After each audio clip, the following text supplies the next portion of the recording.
Some Terraria weapons focus on functionality more than any other aspect. Although this can make for quite the solid weapon on paper, nothing pleases me more than choosing a more quirky, visually appealing and most importantly, fun to use option. Today, we're going to be looking at a weapon that ticks all three of these boxes, yet somehow manages to actually be quite useful in certain scenarios. I'm talking about the Rainbow Rod. The Rainbow Rod is a hard mode magic weapon that launches a controllable projectile similar to the magic missile. It was introduced way back in Terraria 1.1, which was the last time I actually used this thing. All I remember was it having quite a weird sprite and not being particularly powerful. Fortunately, the weapon received quite the rework in 1.4, with a fancy new appearance and functionality. Before we look at the improved features though, let's see how you obtain it.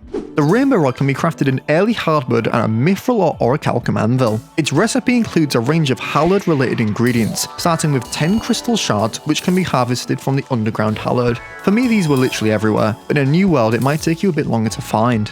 Next up we have 10 pixie dust, which drops from pixies in the surface hallowed. While you're there, you also need 2 unicorn horns, which can take a little longer to find due to their rarity. Just head around your hallowed and some will eventually show up. Next up we need some plain old souls of light. For this I'd recommend setting up a farm in your underground hallowed. I mean, you don't need to, but you'll need these souls for a ton of other crafting recipes in the future, so you might as well get it set up now. In a setup like this, it didn't take me long at all to get the souls I need. Last but not least, we need souls of sight. This is the only ingredient that pushes it over the pre-mech progression. The twins can be quite a challenging fight, so I'd recommend using a weapon like the Sky Fracture to keep your distance from their deadly attacks. Now that we've got all the ingredients we need, we can craft the Rainbow Rod at an anvil and put it up to the test. But before we look any further, I'm delighted to announce the sponsor of today's episode, Apex Gaming PCs. The folks over at Apex kindly gave me the opportunity to release free Socrates themed PCs designed by none other than myself. If you're looking for a new rig, I guarantee these will have the horsepower to handle anything you throw at them. You can enjoy maxed out Terraria shaders with an inconceivable amount of enemies on screen at once in a buttery smooth frame rate. If you decide to pick one up today, make sure to use code SOCK for up to $250 off your order.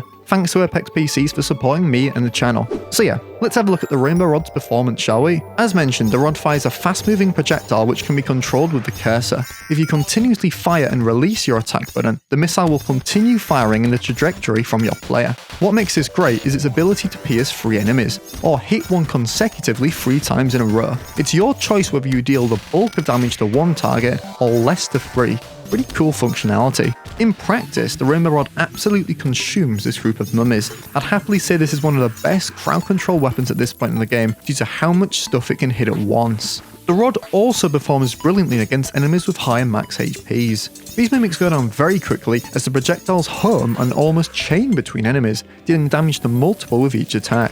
This homing ability can make it fantastic against bosses too, and probably one of the most easy to use weapons in the game.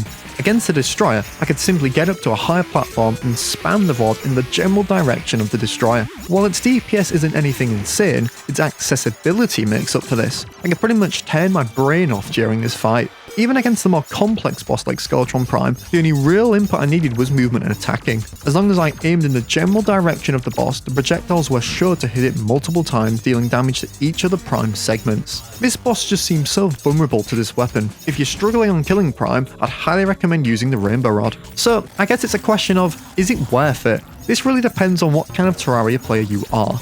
I'd say that if you're experienced and got your hands on something like the Spirit Flame nice and early, you should stick with that, as that'll carry you to Plantera. However, if you're looking for something that may defeat bosses a bit slower, but removes a lot of risk, this is the weapon for you. Not to mention how damn awesome it looks. What do you think? Have you used the Rainbow Rod? Let me know down below.